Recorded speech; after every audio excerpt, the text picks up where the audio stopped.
Yeah. So we see a tour guide used to be a legendary assignment at CS19, but we dropped it. It was just too much fun for everyone. Actually, it lives on, right? We're still doing tour guide. We're just not doing it the same one. There's no outdoors. We didn't want to send computer scientists outdoors. That would be terrible. November weather, it's getting cold. So, okay. We're finally ready to talk about that. What's that? Objects. Yes, objects. Okay, you read my mind. Very good. Okay, and what you will find out is there's a reason why objects happen to be coming at this particular point of this semester. They're going to be a nice confluence of several ideas we've already studied. Now, before we go off to study objects, maybe we should talk a little bit about what are objects? I mean, we could ask a different question. What's the other question I could have asked? Whoa. Yes, that is indeed a question I could have asked. What are not objects? What else could I have asked? What features do they have? What features do they have? Yes. What else could I have asked? Yeah. Do we need objects? Do we need objects? Of course we need objects. Everyone needs objects. What else could I have asked? Well, I could have asked, why objects? How do we use objects? But I could have also used a longer word in place of objects, right? Could have asked what is object-oriented programming, which would be, that would immediately get us to a question of, are those the same thing? Are those different things? But that's like metaphysics, and I don't do metaphysics, so we're not going to do that. We might on Monday, I might allow a little bit of metaphysics on Monday, but for today, let's just stay completely grounded in reality. Let's just focus on objects and not about OOP, right? Just objects. Every programming language you use these days has objects, so we should please try to understand what they are, right? Okay, good. What are objects? You all program with objects, right? Even 17, 18 students can't escape objects any longer. So, what are objects? What are objects? Yes? A data structure associated with some functions. Okay, a data structure associated with some functions. Associated with some functions. What else? What are objects? That's it? We reserved a whole quarter of class for this. Come on, give me something more. Yes, there was a hand up over there first. So, somebody had a hand up. Yeah. Like bundles of data. Bundles of data. Bundles. I like it. Okay. Bundles of data. Okay. There was a hand up over here. Yes. Collection of state and a way to change it. Okay. Collection. That's an interesting one. Collection of state and a way to change it. There's an interesting thing here, which is there's somebody who actually disagrees with you on this. A guy named Alan Kay. You ever heard of Alan Kay? Who's Alan Kay? I mean, he's alive, but he's kind of a dinosaur, right? We don't care about what the answer is, but does Alan Kay actually matter in the context of objects? He invented them, yeah. So there's some quotes. You can quote it. So, but what does he know? So anyway, so I've got some quotes from him in the book just to talk to you a little bit. Okay, but that's a good definition. That's a good definition. Anything else? That's it? That's all objects are? Yeah. If you Are you double dipping? Okay, come on. if you have a language with interfaces or abstract definitions, then it's a guaranteed specific set of functions. Interfaces and abstract definitions. There's this other term that gets bandied around, right? There's this other thing that has the word abstract in it. Yes. No, you're a TA. You're not allowed to say anything. Abstract. Abstract what? Class. Abstract class, but abstract. Data type. Yeah, abstract data types. These the same thing? Are they different things? They're actually completely different.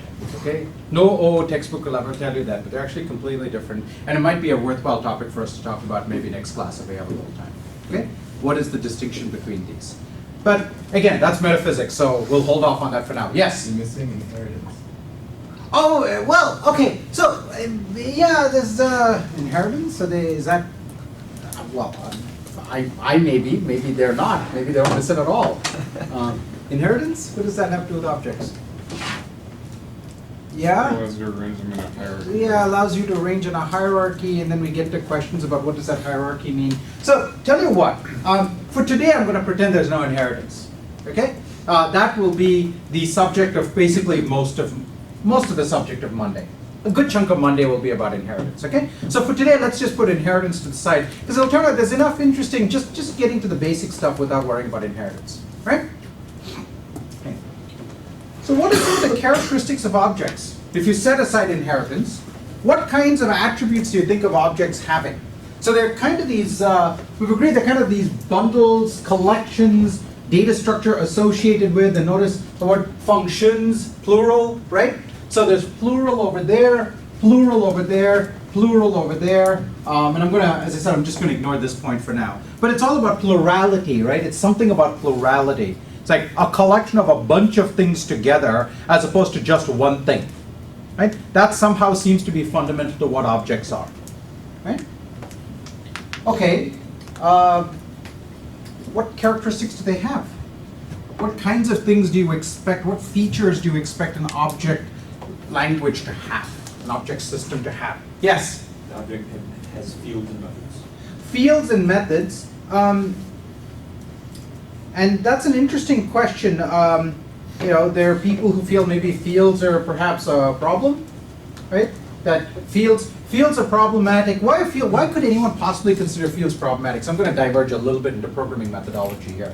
Why could anyone possibly have anything against fields? Seems like absurdly discriminatory, right? Fields and methods, they're kind of like duals of some sort, aren't they? Yeah. Perhaps they feel you should access the interior of the object only through methods, and That's clearly what they feel, right? They feel you shouldn't have fields, you should only access an interior of an object through methods. But why? That is a correct statement, but there's a reason for it, right? Yeah. Because it allows for better extensibility in the future. Allows for better extensibility. Yeah, there's something about that. Though extensibility is another interesting thing in relationship to objects. Other hands I haven't seen before. Yeah. You don't usually mutate a function. whereas Yeah, you there's mutate something it. about changing this stuff, right? When you get to change, but I mean, you sometimes want to be able to like look a second time and see a different value. You still want that, yeah. I was just going to say that you could add, similar to what he said, but that the getter can make, the getter doesn't allow you to mutate the field. Yeah. So getting warmer. You expose your data representation. You might expose. So one thing is you might inadvertently expose data representations. Yeah. You want to allow the object to control what its state is at all times. There we go. Okay. The key word. What's the I word? I word. And it's not that I word. It's a different I word. Integrity. Oh, that's an even better I word. Thank you. I was thinking you're going to say interfaces. No, I was going to say no. It's not interfaces. It's invariants. But integrity is even better. Okay? It's about integrity. If any random person can go and change it, you no longer have the integrity. There's some assumptions that the code inside this object is made about what that value of that field is. You know, at a very stupid level, it might be like, I've assumed that this is a number that's always positive, right? And if you allow an arbitrary piece of code to come in and change that, it doesn't know what you've assumed, and it might come in and make it negative. And so one of the, or zero, whatever, and a getter and a setter give you the ability to make those kinds of checks. In particular, the setter can say, I'm sorry, if I let this proceed, it would violate the integrity or the invariance that the rest of the code is assumed. Okay? So there's a little bit of a programming methodology question here about exposing fields. Now, certainly having fields as private values makes perfect sense, right? The question is, should they be exposed to the public? So, in fact, I have in the material I'm going to give you today in the textbook for today, I've kind of glossed over fields. I've given you private members, but not fields that are exposed to the public. Okay? Just to sort of point out that this is a design trade-off that's worth thinking about. All right. So they have fields and methods. What else do they have? Do you expect objects to have any other things? Well, there's privacy, right? I just throw out that word privacy. There's private stuff. What else do they expect? Are you expected to have? Class. Or might they have? Class. Ah, well. Monday. We're not even gonna get that far today. Class is a very fraught topic. Easily a few lectures. We'll actually talk about it on Monday, and then we'll spend maybe 2 or 3 lectures about it in early November as well. So class will come up a lot later. Yeah, what else? But here's a question. Does that mean you inherently think of objects as being tied to classes? Could you imagine objects without classes? Can you imagine a language that has objects without classes? Have you seen such a language?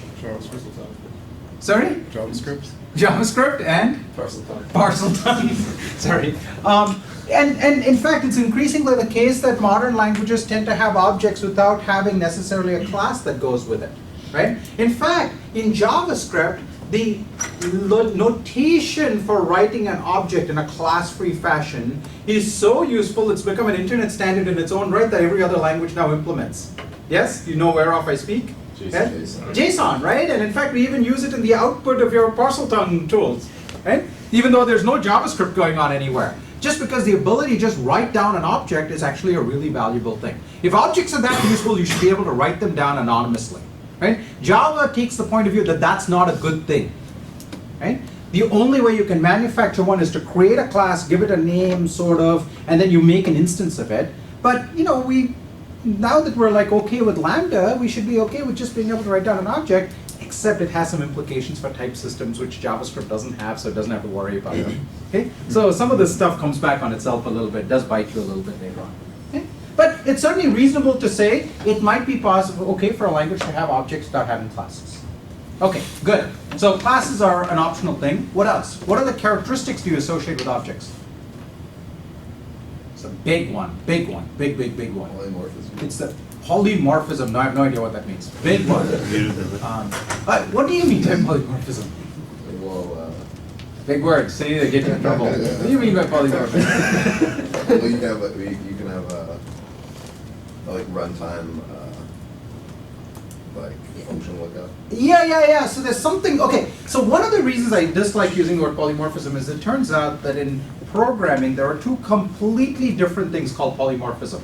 And there's something called object polymorphism and something called parametric polymorphism. They're just not related at all, okay? Except at some very sort of loosey-goosey level. So one of the reasons I dislike using that word is just because you have to always use the prefix, otherwise you can cause a lot of confusion. And we will actually study both kinds of polymorphism when we get to types. But there's another way of saying what you said, which is this thing that some people sometimes call dynamic dispatch, right? I just call this object with some method and don't worry about what kind of thing it is, right? So for example, if I have a little tree and I have, node kinds of trees and I have like, empty kinds of trees, I might say call this method, traverse or lookup or sum or something, and I don't worry as the caller which kind of thing it is.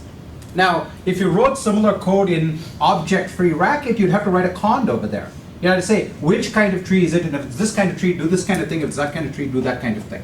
Right? And type case, for example, does exactly that for us. Yes? But in a language with dynamic dispatch, you just call it, and the language basically builds a cond in for you for free. That's really valuable. It also means if you add a new kind of tree, you don't have to go extend all of your previous cons. The language does it for you. So you get this sort of extensible, automatically extensible con built into the language for you. And that's a really nice feature. Okay?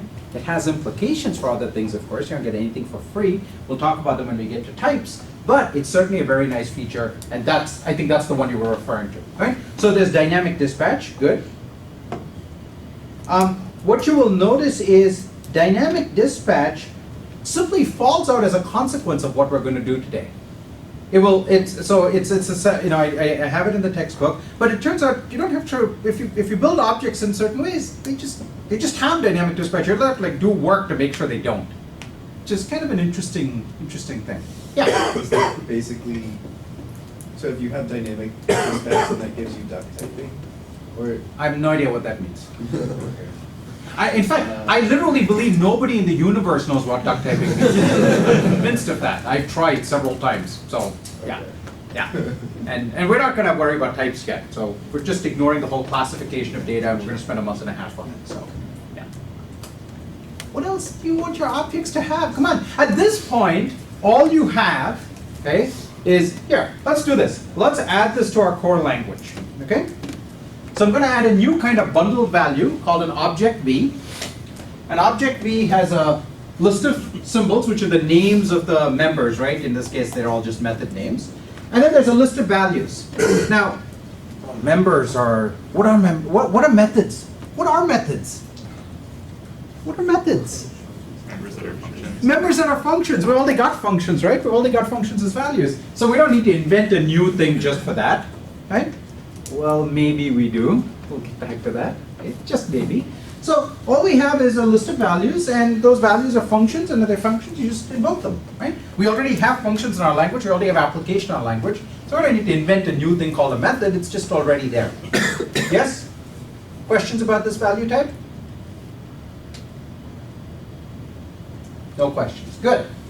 And I'm also going to give myself the ability to declare an object, right? This is the equivalent. This right here is the equivalent of, you know, the JSON thing, right? Where I say, you know, x is 3 and y is some lambda something something, right? I'm going to give myself the ability to create literal objects.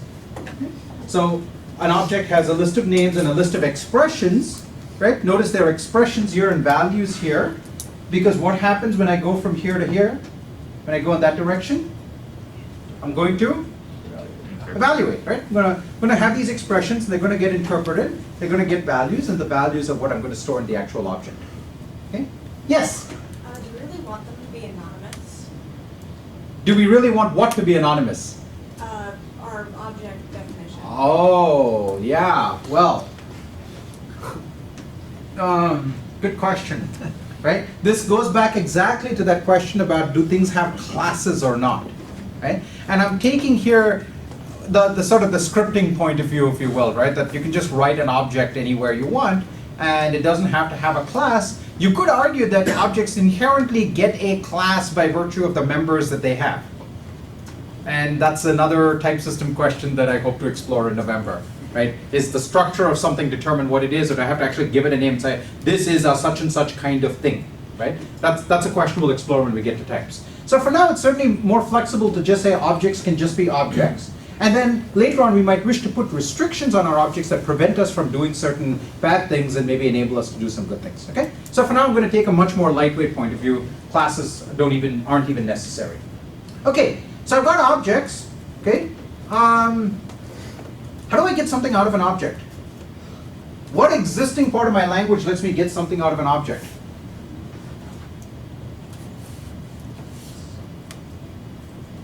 You're shaking your head. Yeah, you need to add it. Oh yeah, I don't have anything. That's right. Right answer. Trick question. Okay? So I'm going to add something called a message lookup, where I'm going to say which object am I taking it out of. Okay? So this is an arbitrary expression that we hope will evaluate to an object, and if it doesn't, you return an error, right? If it's just putting a number, it's like applying a number, right? That's just an error. So we expect this to evaluate to an object. Okay? One of these object values over here. And then we have a name that we're looking up. Notice the types all match up because I have a list of symbols here. I have a symbol here. So I'm going to look up that particular name and pull out the value. Yes? So can you imagine implementing Object-C in your interpreter? What would the implementation of Object-C look like? Is this much space enough? What's it going to do?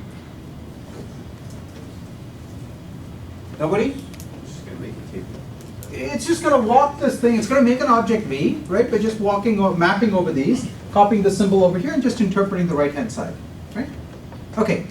Can you imagine implementing message C? Is this much space enough? What does message C do? The reverse. What does message C do? Just looks up the symbol. Yeah, it's just going to walk this thing till it finds something of that symbol. If it doesn't, it'll give some sort of error saying message not found or something like that. And otherwise, it looks it up and pulls it out, right? Okay. And since we want these to be methods, we have to do an extra application. It's going to pull out a value, and that value is going to be a? Lambda. Yeah, it's going to be a closure V, right? So we're going to then have to apply it to the actual message arguments. Right? So it's useful to have a little bit of, a little convenience, a little syntactic sugar. So you could imagine that in your surface syntax, you have something that looks like, right, O.M of 3, right? What's that going to turn into? It's going to turn into an app C of, and the function position is going to be, well, we need to do a message C on the object position, which is this object expression over here. And then the symbol is this one over here, right? And we're going to do the 3 goes over here. Okay? So this becomes O and this becomes M. Okay? That's desugaring. You can write it in like a line of code. Yes? So your desugarer can take care of giving you a nice surface syntax for for method invocation, even though all we're doing, relying on at the lower level, is simply having this thing that looks up, this thing that creates the table and application which we already have. Okay? And part of our question is going to be, is that going to be enough for everything that we want in our object language? Right? So far, so good? Okay. I've actually done something very controversial. There's already 3 interesting things on the board. Yes? So couldn't you make, instead of n being a symbol, you could make it an expression? Ah! Do you hear that? Okay, so instead of n being a symbol, we could have this be an expression C. Yes? So far, we have no expressions that evaluate the symbols, so We'd have to, we'd add those. Come on, how long is it going to take? Yeah. We also don't seem to have any private members. Well, hold on, let's just talk about this first. We've got enough issues on our hand dealing with this. This is several, the consequence of this takes several years to iron out. First of all, do you know of languages that allow only a symbol kind of thing in that position? Like what? Java. Java. Can you give me an example of an expression I cannot write in Java?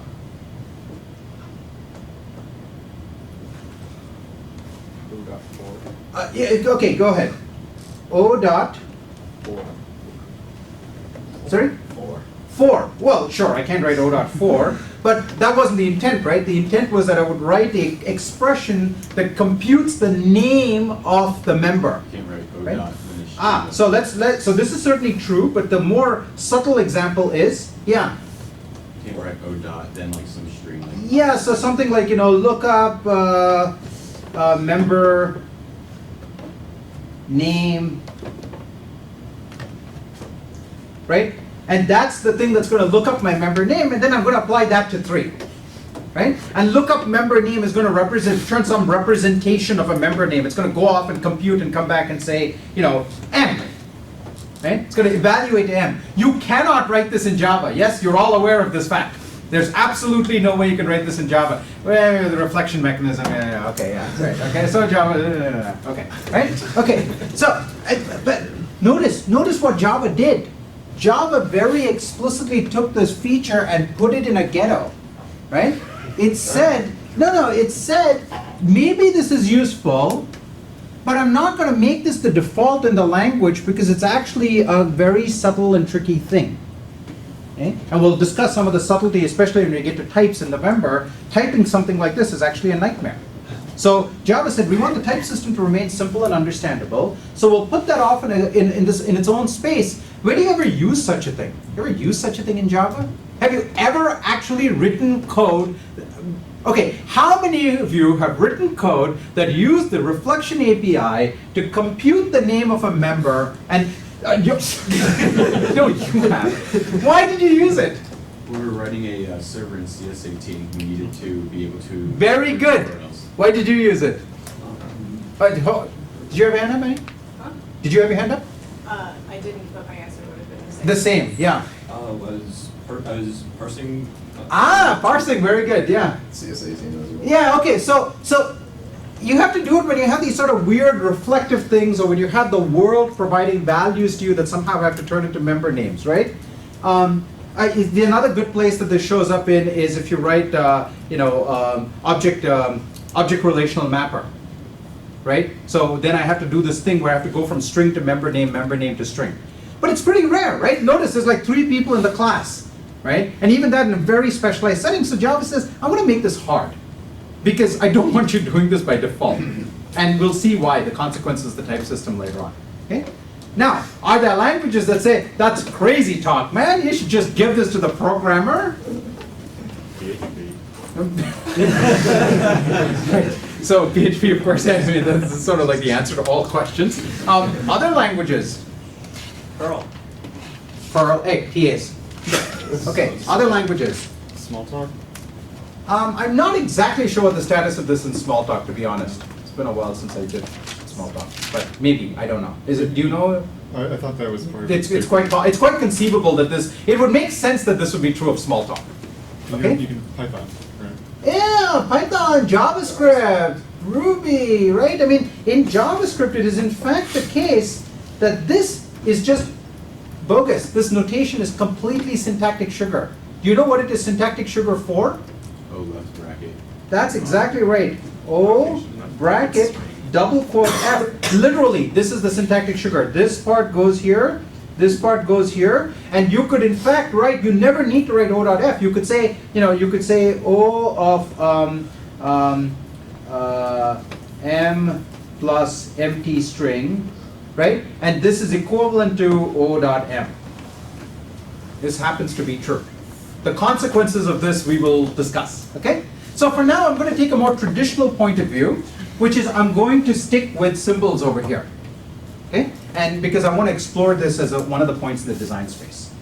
Okay, so we're going to explore this. Notice, by the way, that there's something kind of amusing here, right? When we had set C, we had a symbol and an expression. When we do a message, we do an expression and a symbol.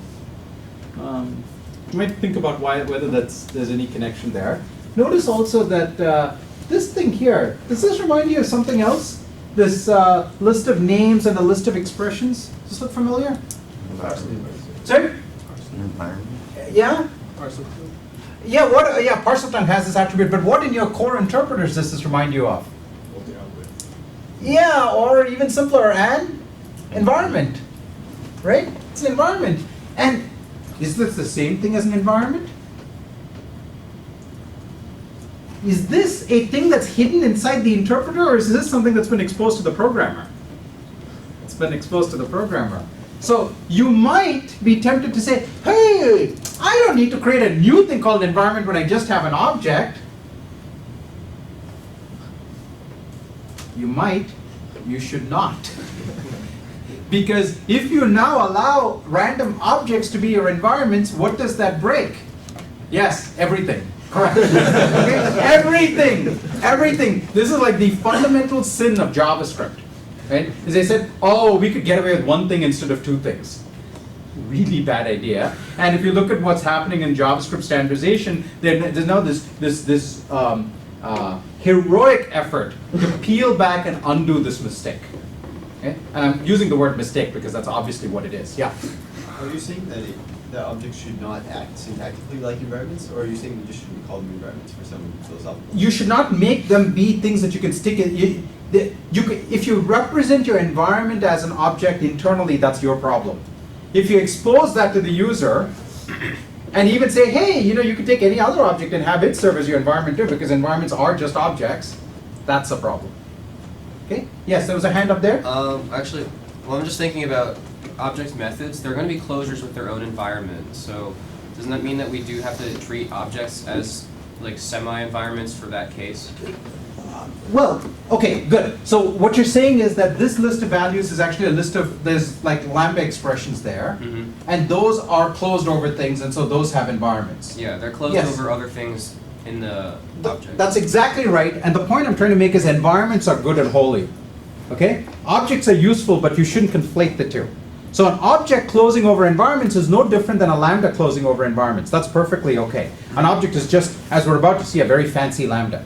Okay? So it closing over environments is perfectly fine. It's when you take objects and say, my implementation will recognize any random object as an environment. So any user can manufacture any environment they want and stick it in here in place where I was expecting an environment. As you might imagine, bad things might happen. That's what I'm talking. Okay? That makes sense? Yeah. Do you Yes. mean like with setting the this concept? Oh yeah, yes. Every one of those things, all those things that you Node.js people think is awesome. Yes. Yeah. Okay, good. So we now have a basic understanding of very simple model of objects, but the objects we have are kind of weak. I want to start growing them out, adding some features to them. but it's kind of annoying to keep going back to the core interpreter. There's a design choice here, right? Remember, we said anything we can do through, well, most things we can do through desugaring, or we can do through the core language. So here I've shown you how we could add it to the core language, and in the textbook I show how it's added to the core language. It's the first part of the chapter on objects. But it's kind of easier to just do this through desugaring instead. Right? So what I'm going for, at least for the purposes of understanding. So what I'm going to do is I'm going to assume that we have a desugarer that desugars into objects. Desugars objects into core language stuff. Right? And it's going to turn out we can develop everything we want just through that. And so some of the stuff that looks like essential complexity in the object world is going to turn out to basically be accidental complexity because we already know how to handle such things. Okay? So here's a really simple definition of an object. An object is, well, what is it? It's something, it's a collection of values, right? It's some sort of tabular collection of values. In fact, the table part isn't even what's important. What's important is that when given a message, I can find the right thing.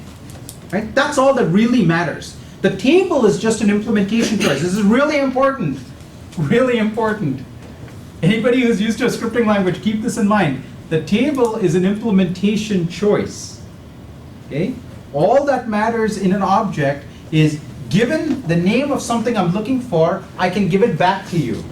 That's all that matters. That's the essence of it. Okay? Now, there's always a danger when you take your implementation and leak it out and it becomes the essence. Right? So the essence of it is something that, given a name, tells me which thing it is. Can we do that in something other than a table? Is there a programming construct we already have that lets us, given a name, pick out a thing, return something? Sorry? Lambda? Yeah, Lambda, but more specifically, Lambda does not discriminate, right? It doesn't branch. What branches? If else statements. Sorry? If else. Yeah, if else, right? We can always do this with like if elses. Just to give myself a little bit of syntactic sugar, I'm going to use case instead because it gets me, yeah, okay.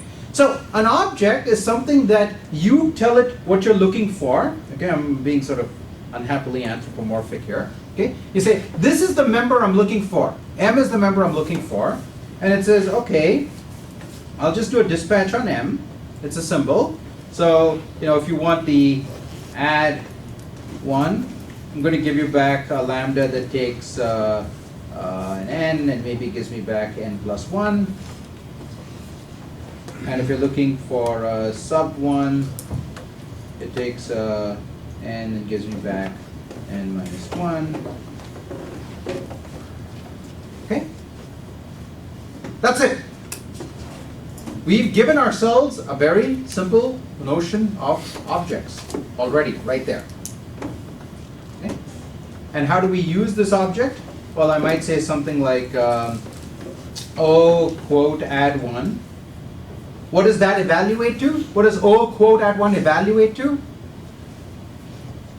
It evaluates to? Someone? Anyone? Yeah, it's gonna pull out this function over here, right? So if I now apply it to 3, what am I going to get back? 4. Good, thank you. My arithmetic consultants are hard at work. Okay. And again, we might want to give ourselves a little bit of convenience here, right? Instead of having to write these like extra levels of parens everywhere, we might just say define message sending on an object, the message name, and an argument is, what am I going to do? I'm going to go to the object, I'm going to ask it for that message, and I'm going to apply that to an argument. Okay? So I could have instead written this as message O add 1 3, and it would produce 4. Okay? Any questions? This is just mechanics here, right? Questions about the mechanics? So this is my desugaring strategy. I'm just going to write code like this, and you can imagine a desugarer producing code that looks like this. Yes? Once you have conditional, what did I need? I needed lambda, I needed conditionals, and like, symbols, I guess. Yeah. That's it. Okay? So we have all this in our core language already. Notice something very subtle. my desugaring enabled me to do something that my source terms did not enable me to do. Very subtle, very subtle. This is a statement about the nature of desugaring. Really subtle. So subtle I have to give you a hint. Goes back to your question.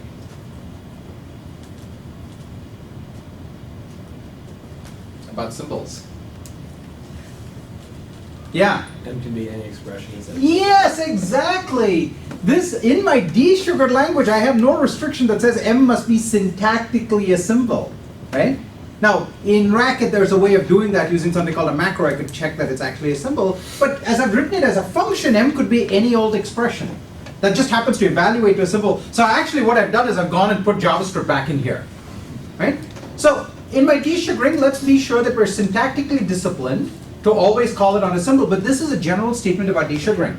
The language you're desugaring to might allow things to be written that you didn't intend to write in the source language. Right? So desugaring is an into function. It goes from some source language terms into this language, but not everything in this language can be mapped back into the source language. So you have to maintain a discipline when you're working in the desugared language to not screw up. Okay? It's exactly what you have to do. So we're going to have to be disciplined about this. Or we can just give ourselves JavaScript. That would be awesome. Okay. So here is my O. I've just written it again for you over there. Now, in this context, if this is my representation of functions, what's a constructor? Talk to your neighbor. What's a constructor? It's a constructor. How could I add constructors to my objects? Right now I don't have constructors, right? They're just literal objects. How can I add constructors to my objects? That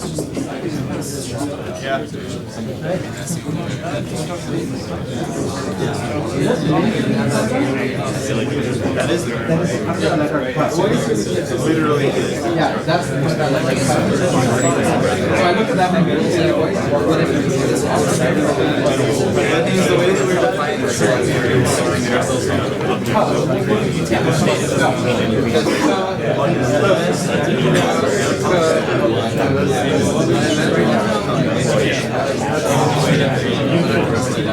is there four things that pull one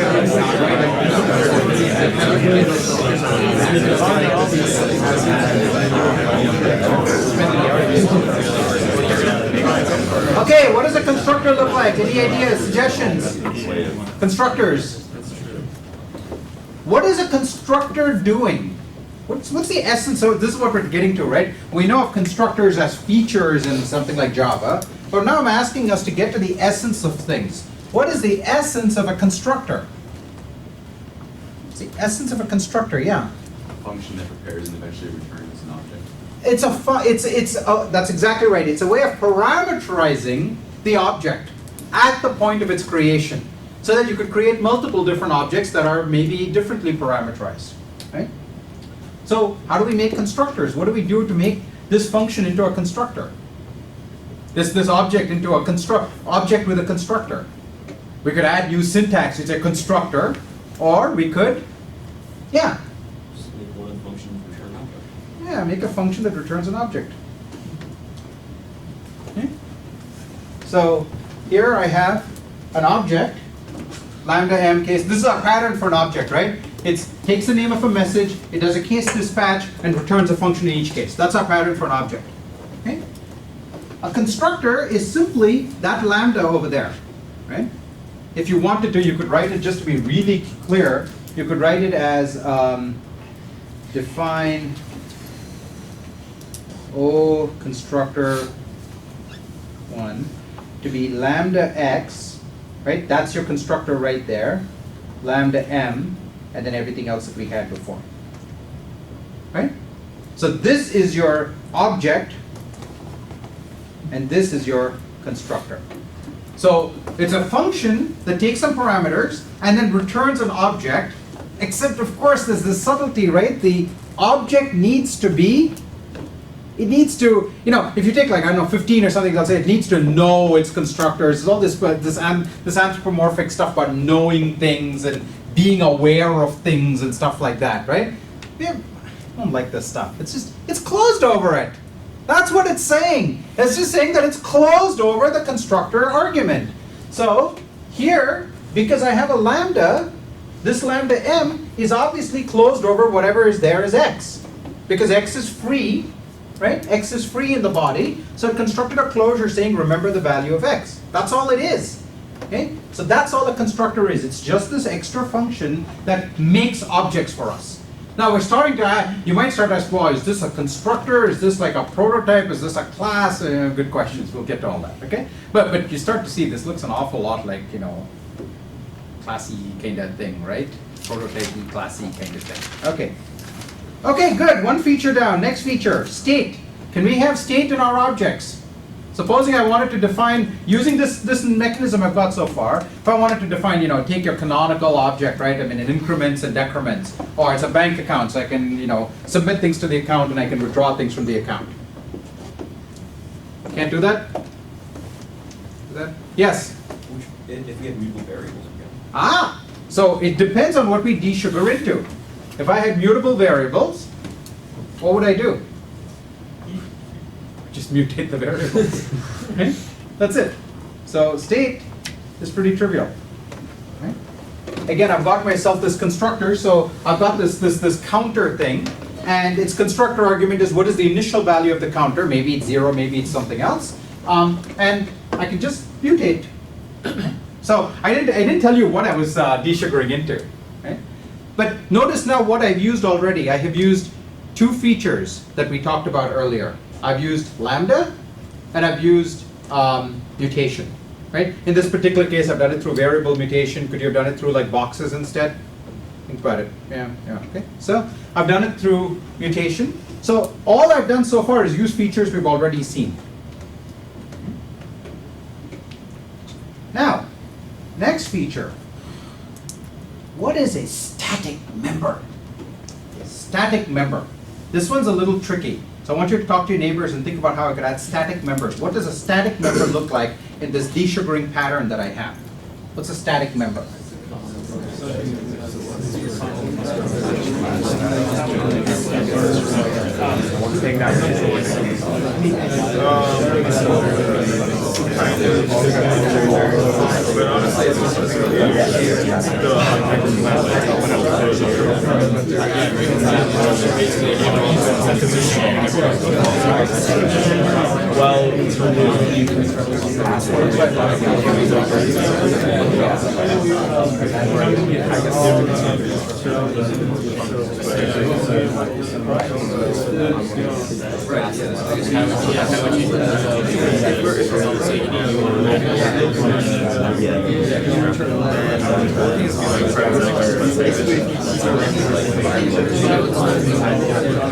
I guess we're deciding right now that it's all getting put down.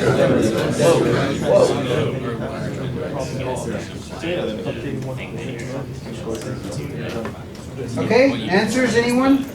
Static members. What are static members? What is the essence of a static member? It's, yeah. It's a constant function. It's a constant function? Is that the essence of a static member? Or something like no matter what how you change, something you can't change. Oh, I think we may mean two different things by static. That's okay, good. So at least some people don't recognize, I think I would think of those as maybe const things rather. Okay. Yeah, but I didn't think of the word static as meaning something a little different. Let's see if anyone else has my meaning in I mind. mean the keyword static in Java. Yeah. That's something that is shared, belongs to the class rather than the object. It's shared between all members. Yeah. It can be accessed without instantiating an object. It can be accessed without instantiating an object, but so I would say that's a consequence of what he said, right? That's certainly true, but it's a consequence. The essence of it is it's something that is common to all of the instances, because usually when you make an instance, you get a whole bunch of new fields, right? A whole bunch of new members. And those are distinct from the other instances, you're distinct from the other instances. But if you want these instances to communicate with each other, you need some new mechanism that lets them communicate, right? So, notice we've just said this has to be something that lives outside the object, but it has to be accessible to and mutable by the object. Lives outside, but is accessible to, yeah. So wrap your constructor in a lambda and immediately call it with some values. Right. So That's effectively what I've done using let, which is a simpler notation for it, right? So here is, I'm defining the static object. Here is my lambda amount, which is my constructor, okay? And here's my lambda m, which is my actual object. But by putting this let out here, everything is closed over this let. And just for further effect, I've shown you where the constructor part would go, right? So imagine that I counted how many of these account things I've created. Here's where my counter goes, and it's mutating this, but this is shared by all instances, so they all get one instance, they all see it. You've seen the same pattern before, right? You saw this pattern when we did, what did we do? Where did you see this pattern before? 2 classes ago?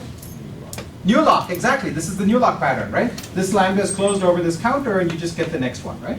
So this is where your initialization goes, and this is where your static members go.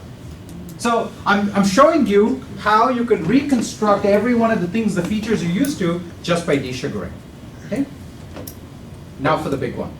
What's the big one? What's the big one? You all forgot the most important thing. Look, all this stuff is trivial. It's completely trivial, right? This doesn't require like a whole methodology and like 10 million consultants and books. Yeah, maybe it does. Okay, yeah. Like passing self. Oh! Objects are Descartesian. They know about themselves.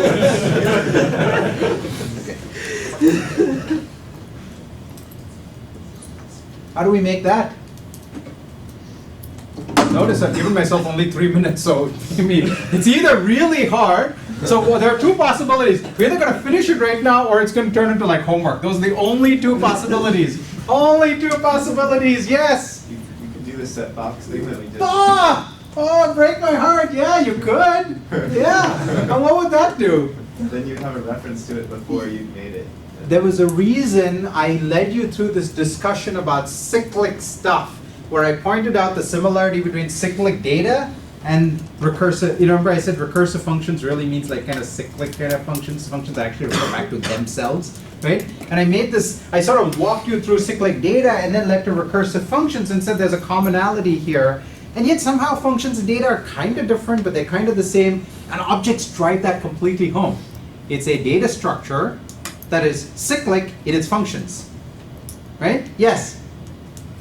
Yeah, go ahead, left or right, yeah. Me or no? Left, my left. Oh, I don't actually remember what I was going to say. Okay, next. You can take in an additional. Oh, no, hold off on that, yeah.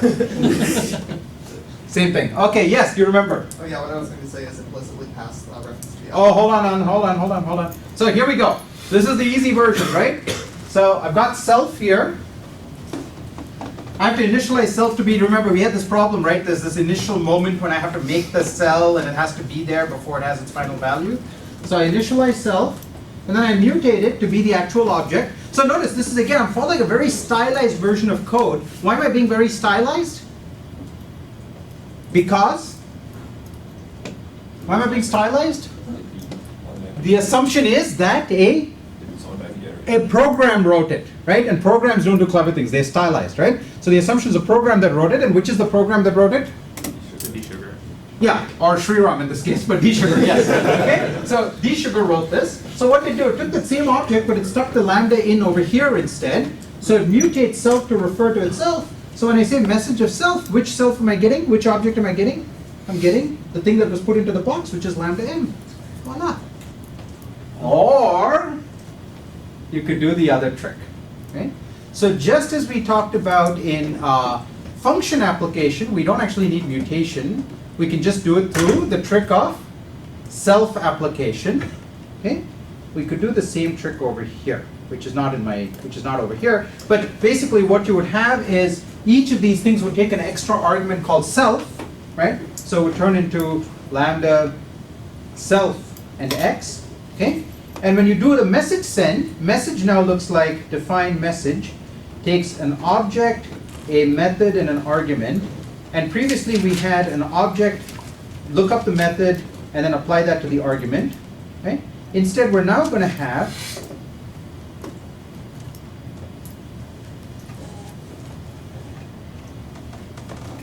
going to pass self in. Okay? This is essentially the same as the Y Combinator trick turned into, the object passing. Okay? It's self-application. Shouldn't you put the self after the first set of parents? So you're passing it to the. Oh, I shouldn't I? Yes, you're right, sorry. I think that's right, yeah. So object of M, and I'm gonna pass itself. Is that right? Yes, thank you. Good Where's catch. that self from? Huh? Where does that self from? That should be on. That's, That's thank you. Good. Okay. Good. Now, here's the important thing. This is a perfectly good pattern for a desugaring operation to use. Perfectly good, it works perfectly fine. Okay? Now, you could decide to expose this in the surface language. Which means now the object that is receiving a self is getting a self that is not in fact itself. What does this do to your invariance? It produces awesome programming languages. Enjoy. See you next class.